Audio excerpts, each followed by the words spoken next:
Tajaajila nama lamaa tokko kan karaa garuu deemuu fi tokko kan karaa sarbuu deemuu isni qabadhee dhufee jira kan gatii isaatii waliin kan inni isinitti agarsiisu ta'an xumura viidiyoo kanatti na waliin tura.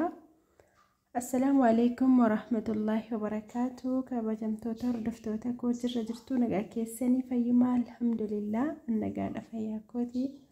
Isinillee bakka jirtanutti rabbiin nagaa fayyaa isin haa taasisu.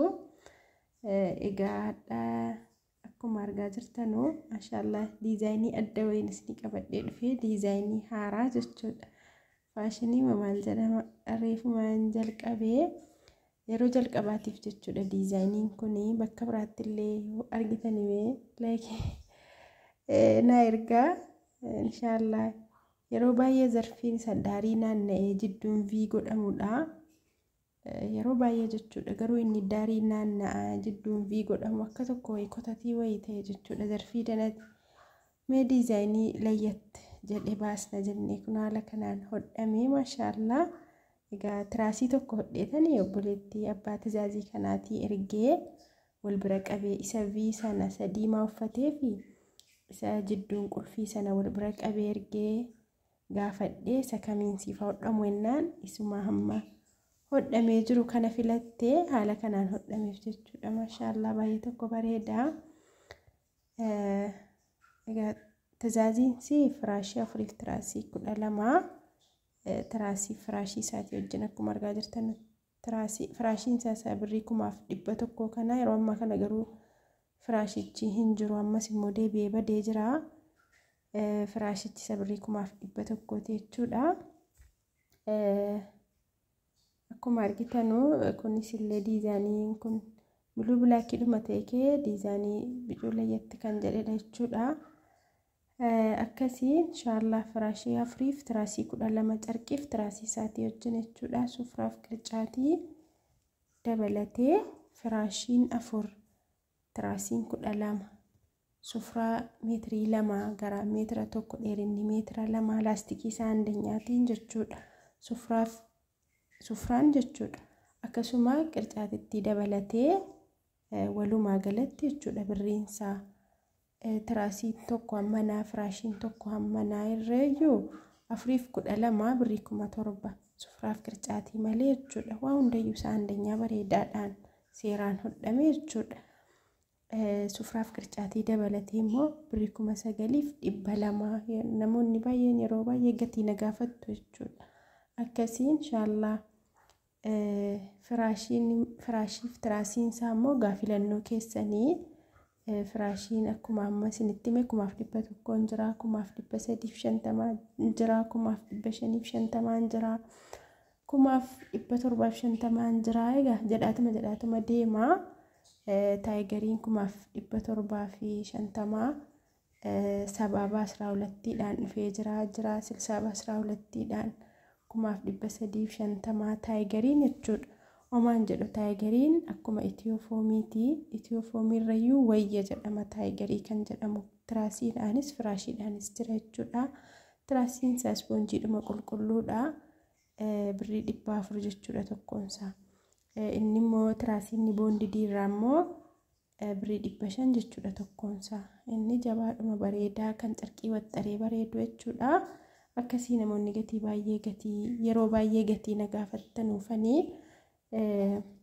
akkuma argitan kun tajaajila obboleettii keenyaa kuni haala kanaan qopheessee erguufaniin jedha.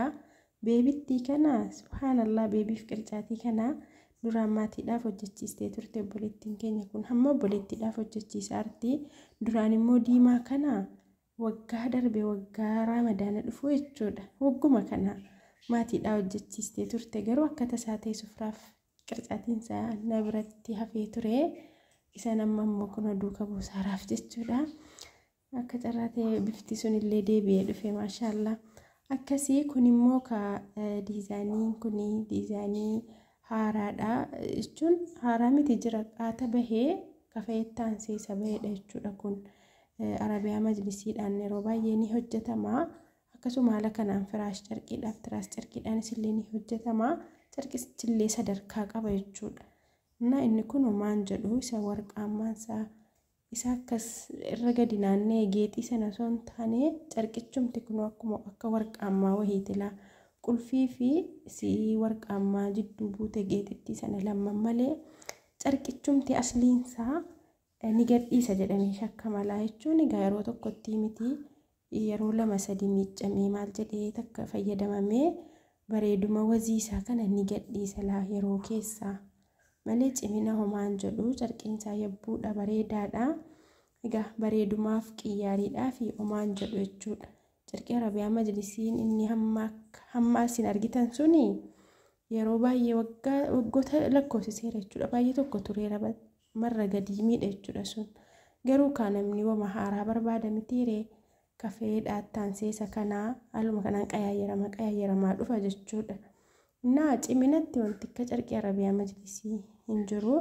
garuu gaa cimina qofa miti yeroo tokkos bareedumni si gaa dirqama mitiiree haala yerootti wajjiniin deemu annaa namoonni waan akkasii barbaadanii isa kanallee isa kanaaf kafee akka qiyyaariitti hodhisiifachuu dandeessu jechuudha yeroo tokko afuudhaaf malee namni qiyyaarii hin qabne yeroo hunda jechuudha yeroo hunda kana yoo fayyadamtanii achuma ammasakee nama jalaa namatti hin tolu jechuudha akkasii egaa obboleettiin keenya kuni biyya Arabaatiis obboleettiidhaan na hojjechiisii maatii kootii jennaan obboleettiin immoo duraan yeroo biyya Arabaa jirtu yuutuubii koo hordoftii lakkoofsa koo qabdi turtee naa bilbiltee dhuftee qaamumaan bulbulii kaatee jimmatti ajajjee galtee maggaarajaa kanaaf mafarrashaa tiraasii 18 firaashii 6 jechuudha ajajattee maggaarajaa kan barrii kan fireenchi doorii jechuudha meetira garaan isaa meetira 3 walakkaa dheerinni isaa meetira 3 birrii 11,000 baheef jechuudha haalaan argitaniin daraarrabamee hodhamee qalabatiidhaan maaloo akkasii dhaan maasaraa isaa waa hunda fixee jechuudha maggaarajaan sun dheerinni isaa meetira 3 garaan isaa meetira 3 walakkaa birrii 11,000 jechuudha carqii isaa handanyaadhaan akkasitti bahee fi egaa akkuma argitanuu firaashiin kun haala kanaan dadachaasee peestaalii keessa godhee erguufiif jedha karaa asan daaboon jedha laa bismillah karaa aggaaroo deema jechuudha inshaallah makiinaatti ergaa fi makiinaan abbaan makiinaa harkaa fudhate jechuudha namoonni yeroo baay'ee kunoo akka argitanuu duudee hodhame jechuudha firaashiin gonniidhaan bukkeedhaanii miti kan galu kunoo mataa afaaniin itti galaa baay'ee bareedaadha oliin jedhuu gadiin jedhuu gaamma firaashiin keessaa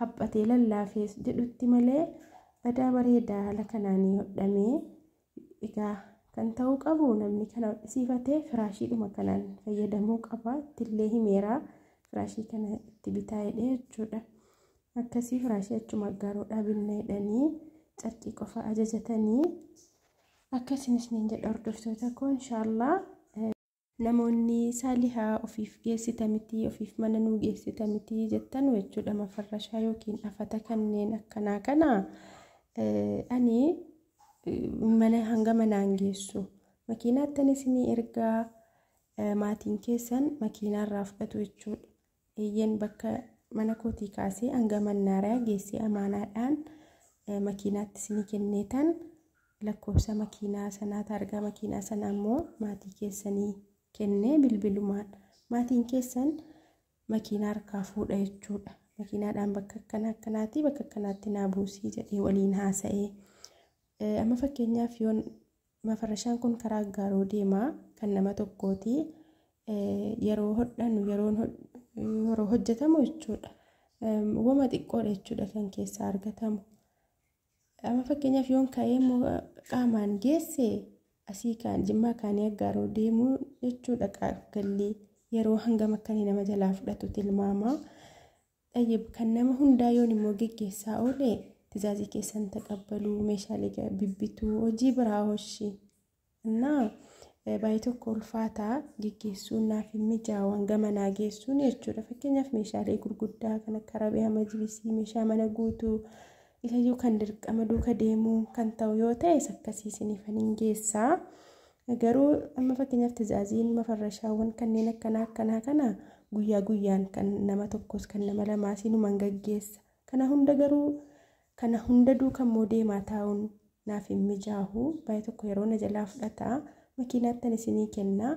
Makiinaan bakka naaddaa dannabaa aggaaroo sokorruu biyya barbaadan godina Jimmaa haa ta'u malee eessayyuu makiinaan isiniif qaqqabsiisa jechuudha. Maatiin keessan dirqama taa'abanii hanga Jimmaa dhufuun qabanu an bakka jarri jiranuun makiinaatti isiniifan ergaa makiinaan harkaa fuudha.